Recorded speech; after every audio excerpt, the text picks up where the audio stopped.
Welcome to the Restoration Pros Unplugged podcast. In each episode, we're going to bring you insightful interviews and discussions with top restoration industry leaders. We're also going to delve into their business, the strategies that made them successful, and most importantly, the valuable lessons they learned along the way. I'm your host, Clinton James. I'm also the Chief Marketing Officer at Water Restoration Marketing. We're a digital marketing agency dedicated to helping restoration companies nationwide secure more high-value water jobs. Now, this show, it aims to provide you with the knowledge and tools you need to excel in the restoration industry. So sit back, relax, and enjoy the show.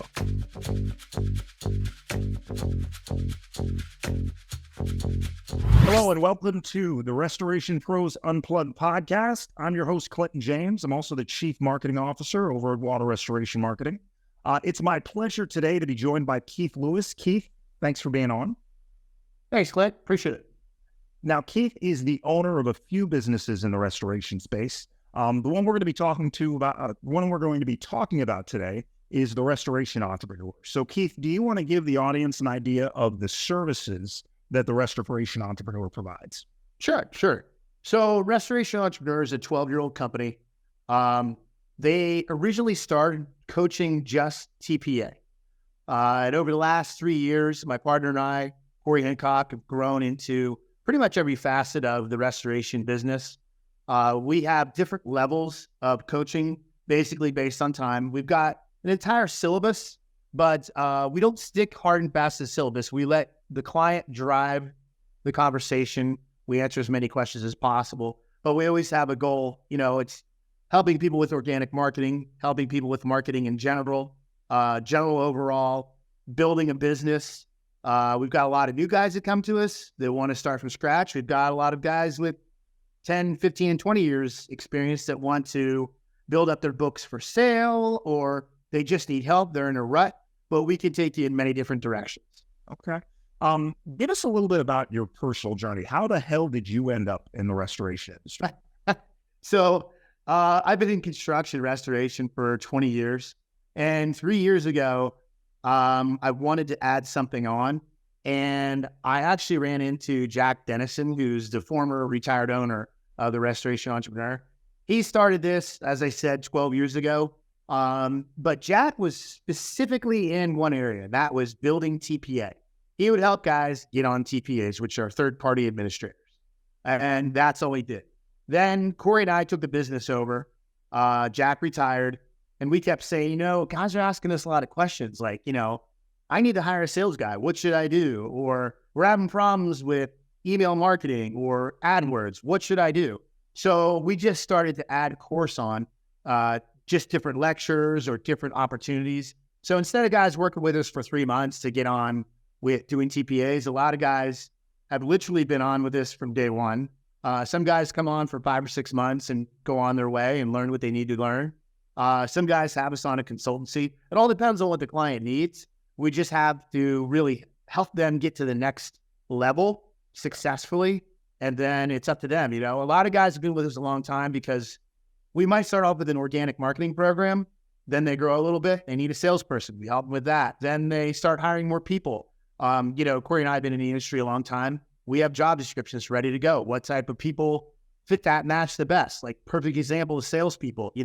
We have an outline for what's best for somebody. We don't like to always hire people that have resto background. So we have different types of candidates with different types of personality to say, if you see this kind of guy, take them. They're good. We've seen them do well. So we help them cater to their own needs and hire specific people for specific positions.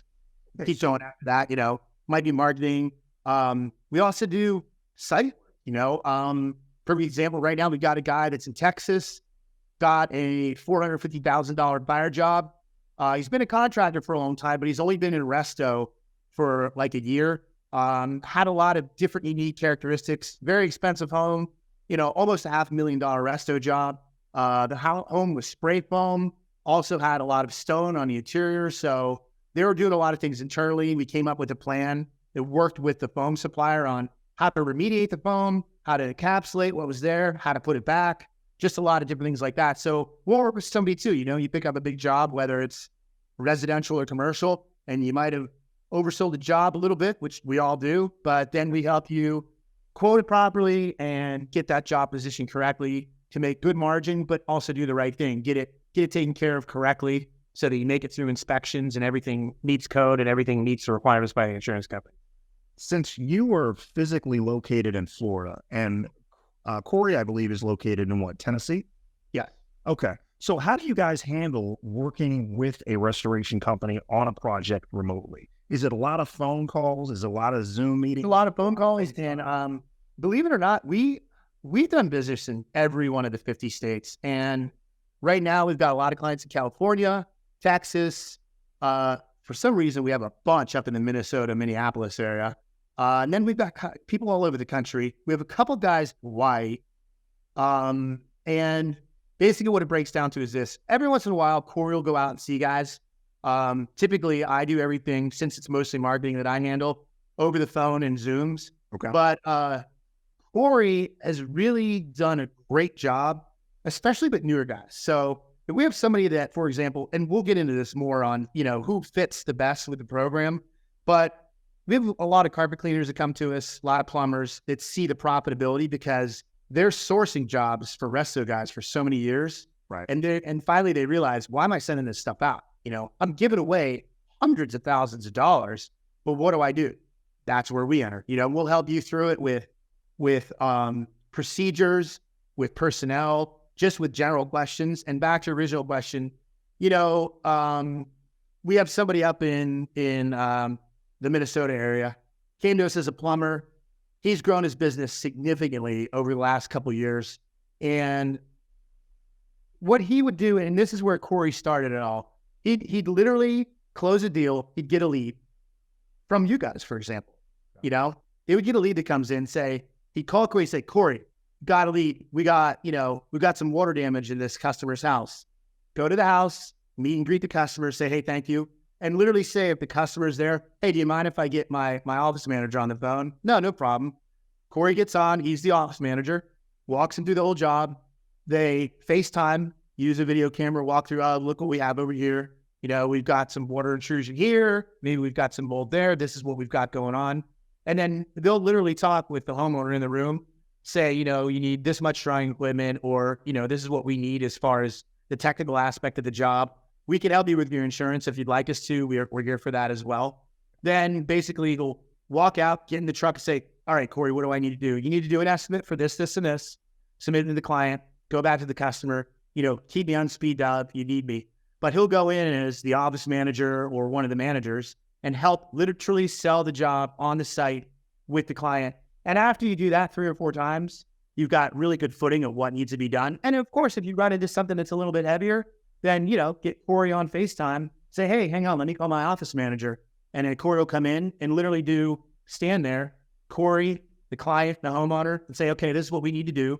Corey will sell the job. And then after doing that half a dozen or, 10 times, these guys learn how to do it. And then, they'll mess up a couple, call Corey with questions, but we kind of release into the wild. No, you take this one. If you have any questions, call me from your truck. Or, hey, if you really run into something difficult, call me right on site. And then that way we know what we need to do. So Corey really, in essence, for you for the marketing and operation stuff, but Corey, when it comes to being on site, servicing, selling jobs, he really becomes an extension of your client's restoration business there. Yeah. He's available to them.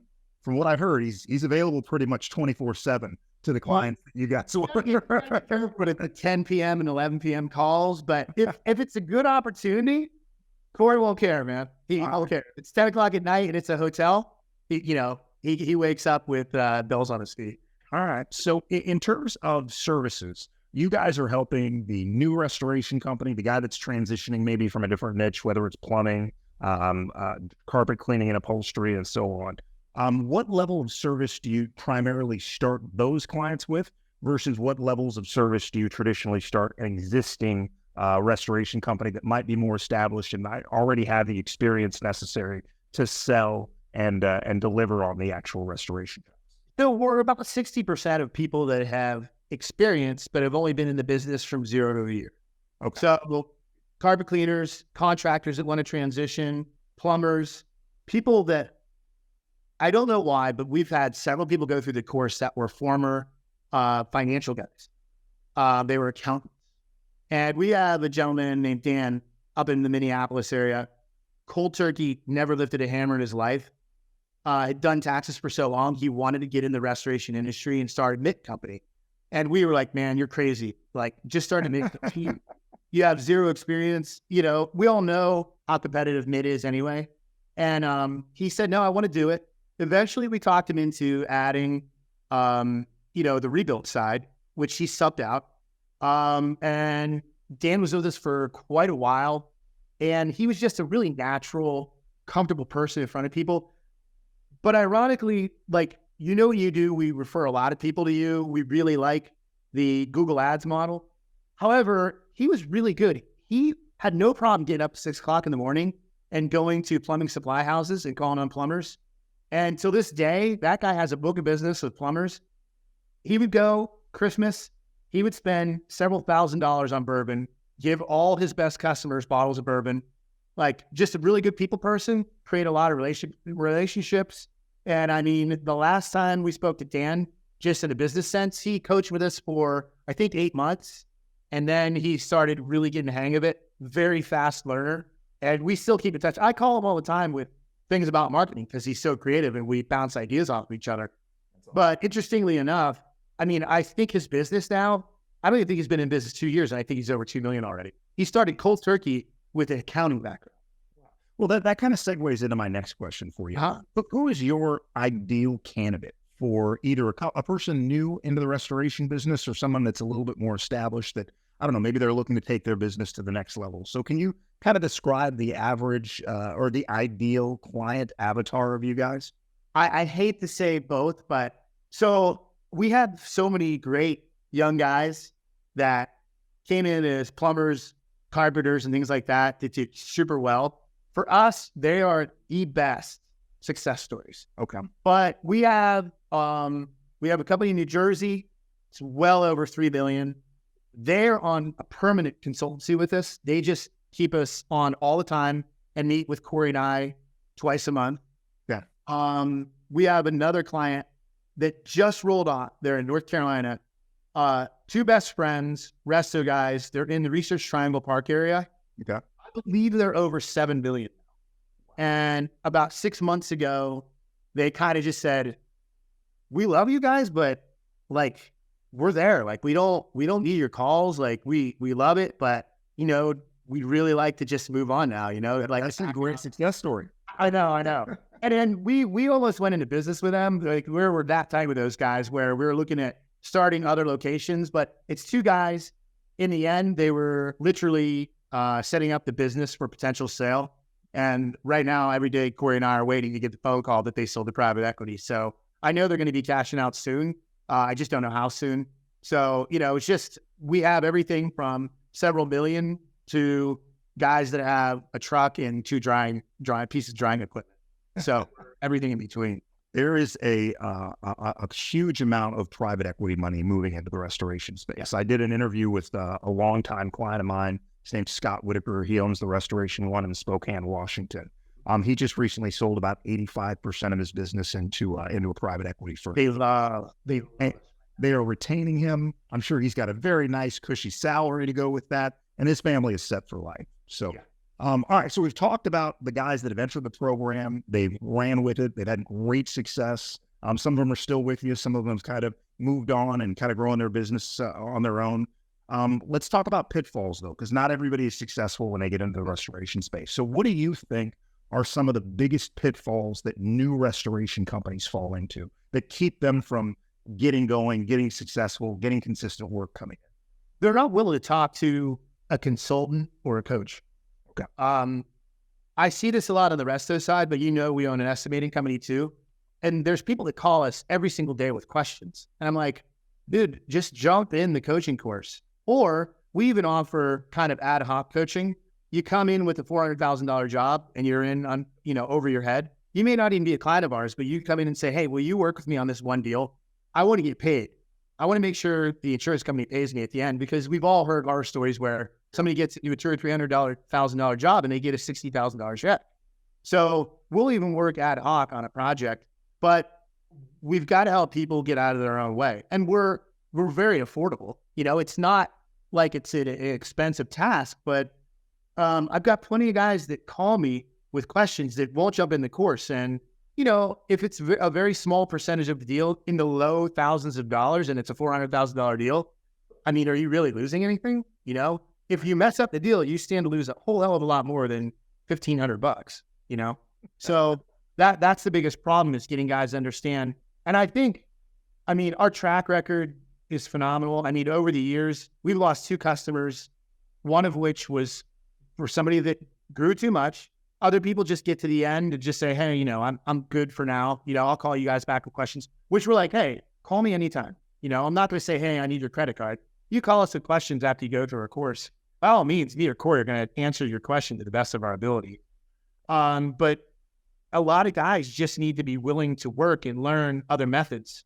There's so much out there, so much organic marketing to get guys bigger. Employee retention, hiring new people. I think a lot of people tend to hire too fast before they really understand what they need, especially for managers. That's another area. I mean, occasionally we've seen guys hire people and do well with them, but I think for the most part, you have to be careful, especially right now. It seems like the last several people we've seen hired got sign-on bonuses, got company cars, got salaries that Corey and I rejected and said that's way too much. But, guys are trying to get good people and they feel like they need to pay it, which is sometimes the case. But other times, I just feel like some guys are too enthusiastic. Okay. So making sure that you hire systematically, making sure that you're bringing on not just the right people, but at the right time. Because if you're bringing people on and that overhead, you don't have the revenue to justify that overhead will cripple a brand new business there. So here's a perfect example. Probably just managers in general, but probably one of the biggest ones that we feel like people make mistakes are hiring salespeople. Yeah. Because they either go way too low in experience or way too low in enthusiasm, or they hire somebody that's predominantly salary, and we all know how that is. But here's a little inside kernel that Corey and I joke about, but we just had somebody, they're in Northern California, really sizable business. I think they're around $3 million, family-owned business. The mother runs the show, and they were asking on hiring a salesperson, which we were like, absolutely, you need a salesperson. They have people internally that are kind of ad hoc salespeople. Okay. Or they'll kind of sell, they'll do other things within the office. They might go out in the field and we're like, well, what's his type? Is he supposed to be a salesperson? Because if he's not on the phone all the time and not out in front of insurance companies' clients, then he's not really a salesperson. Sure. And she'd rather move him to something more technical, at which point she asked us for a job description. We have 7 different job descriptions. We gave her one. And Corey and I were both like, go find somebody that used to be a car salesman. And she's like, what do you mean? We're like, trust us. If you have somebody that has any technical ability, those guys are like bulldog hungry. Just make sure they understand construction. But if they've had the sales training in cars or used cars, they're not going to be afraid of working with commission. Right. They're going to be bulldogs, and they're going to come in every day and they're going to put in an honest 8 or 9 hour day. And they're going to love the money they make in resto compared to the car business. Well, so that's just one of the little things that we've done. Does it work? 98% of the time, can you get a bad apple? Sure. But in our experience, Corey and I love car guys. All right. So in terms of best practices, one, obviously don't be afraid to hire a coach, hire a consultant, get in a room with someone that knows this industry and knows how to grow your business better than you do. Right. Yeah. The second thing is when you're hiring, hire strategically. And then your point about salespeople. It's funny that you mentioned folks coming out of the car industry, because that's an industry that's kind of up in the air right now, right? Based on a bunch of different factors.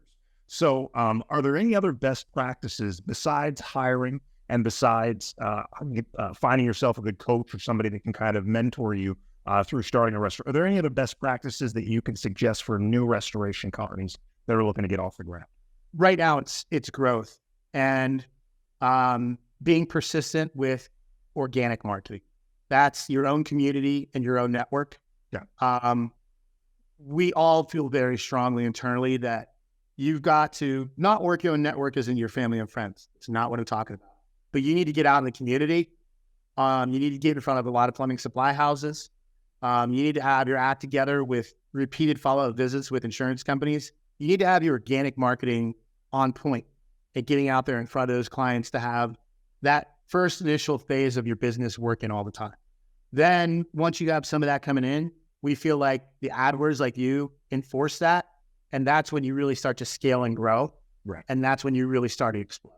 Well, the one of the things that I really like about your clients, because you in the past you've referred quite a few of your restoration clients our way, so we do appreciate that business. But I know that there's things that I don't have to worry about when it's one of your clients. I don't have to worry about them not answering the phone, right? I don't have to worry about when they answer the phone if they know how to handle a phone call, get the right information, ask the right questions. Those are things that I just don't have to worry about with you. Whereas when I bring a guy that's brand new into the restoration industry, they don't understand the value of making sure they answer that call. Whether it's at 7 o'clock at night or 7 o'clock in the morning, they need to answer those calls, especially when it comes to pay-per-click. Because if somebody's calling you, you don't answer the phone. They're not leaving a message and patiently waiting for you to get back. They're just going onto their browser, hitting the back button, and calling the next restoration company that comes up there. So, all right. So everybody's got I've got my favorite clients. And I'm sure you got your favorite clients that you've worked with in the past. Give me one really good success story. Besides the two guys that are doing 7 million plus in the Carolinas there. Give me that really good success story from a client that you took from 0 to 100. And it's just really been a great experience for both you and the client. Here, I'll show you. Watch. Let's see if he's there. He left me a voicemail this morning. Delmar. Hey man, I'm on a Zoom call, so don't say anything bad. All right, so we were talking about our marketing. Remind me again, dude, how long have you been with us? Last August. So when you came to us, what was your revenue? I wasn't doing anything at that point. I was really slow for me, so zero essentially. What was your background when you came to us? Construction, or what were you actually in? I had a background in project management, and I had a GC license, but it was like really hard for me to find jobs. Okay. So yeah. So right now, like, what's your revenue right now, and what are you on target to do this year? So I'm at like 630. Uh-huh. And, I have about 400K estimates that I just got approved. So if I can do all those jobs this year, I can be close to $1 million, or I can be around 700, 800,000. Wow. All right. What part of Atlanta are you in again? I can't remember. We're in like the area, work around 60-mile radius in Atlanta. Okay, cool. All right, dude. I'll give you a call later, man. I appreciate your help. All right, later, dude. Man, that is awesome. From give you an idea in revenue. Last August, he's going to do probably 7 figures this year, it sounds like, if he can get the work done. If he can get the work done. But that's why, see, like, I really like the new guys, because when they listen to us, I hate it because we sound like a get-rich-quick scheme, but, like, you could pretty much be 600, 600 or 700,000 end of year one pretty easily. Okay. It gives you an idea. And then if you're existing and you're already at, say, 600,000 to $1 million, you could easily tack on another 700 to $1 million on top of what you're doing in like 8 to 9 months. That's the kind of growth these guys are looking for. I know, because I talk to them day in and day out, and they're looking to scale from doing 4 or 5 jobs a month to doing, 10 to 12 jobs a month. Well, here, what we didn't talk about is we're going to help with organic marketing. Okay. All right. If they're fully licensed and properly licensed, we have everything that you're doing, plus we can help guys get on TPAs. So they're getting jobs right from the insurance companies. And then once they're doing TPA business, Corey, who's an exceptional guru with TPAs, they have POM scores, which are the performance operation metric scores. Mm-hmm. A lot of guys that are on TPAs don't realize that you're being graded on everything. And Corey is like a savant with the grading system.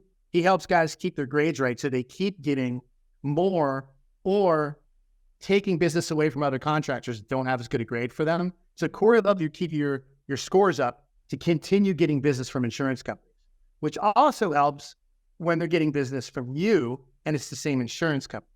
That way we can get the estimates going, we can get the jobs through faster. When those are some of the same insurance companies, it's a win-win. So we're helping you get business organically, your AdWords, your TPAs, And, that what that creates is almost like a 401k, where when this side of the industry is down, you're getting business here. When this is slowed down a little bit, you're still getting business here. So in my opinion, I love to use the 401k analogy. There's always part of your portfolio that's going to keep the lights on and keep paying your employees. So you're always going to have different areas that are cash flowing, sometimes more than others, but it keeps you consistent. I have clients that tell me all the time, oh, I'd love to get away from doing that much TPA work. And I tell them, hold on a second. The TPA work is the reason that guy is not washing trucks and sweeping shop floors all day. He's actually out in the field and he's doing work. But you could be more selective with TPA, and you can get to a point where you're getting better than the typical, say you're only getting $7,000 to $10,000 crap jobs. Okay. That's where your PALM score comes in, and certain different TPAs, which again, this is Corey's suit. He could say, you could drop that TPA, but stay here. And then let's work on your PALM score to help you get your revenue up with that particular TPA. It's not always that easy, but it is available. And then we can say streamline that or make it more efficient to get your numbers out in those areas if need be. All right. A lot of value, obviously, the restoration entrepreneur can provide to anybody in the restoration space, whether they're just looking to start a restoration business, whether they're in that first year and they need to kind of get onto the right track, or you're a guy that's been in the business for a decade and just need to kind of shore up your processes and get your revenue to the next level so you can prepare for an exit. Tell folks how they would go about contacting you if they're interested in having a conversation about working together. It's easy. www.growmyresto.com. That's growmyresto.com. The phone number is plastered all over the website, and you can always email me at keith@growmyresto.com. Okay, we got a fancy video guy that'll drop that information on there so everybody else. That's fine. That's fine. Keith, I really appreciate you jumping on. We're going to do a second part to this interview for those that are interested, talking about another business that Keith's involved with, which is Estimation Pros, right? Correct. Okay, so we'll talk about that in a second. But for those that stuck around, thanks for listening. If you like what you heard today, please subscribe. The Restoration Pros Unplugged. We'll be back with some additional interviews, insight with restoration entrepreneur professionals like my guy Keith here. Until then, folks, stay safe, stay dry, and stay busy. Thank you all. Thanks, Keith. Thank you for listening to the Restoration Pros Unplugged podcast. If you like what you heard today, be sure to subscribe, share, and also leave us a 5-star review. We'll be back with more interviews and discussions with restoration industry leaders really soon. In the meantime, if you're a restoration company looking to add more high-value water jobs, you can reach me and my team at waterrestorationmarketing.net. Again, that's waterrestorationmarketing.net. I look forward to hearing from you soon.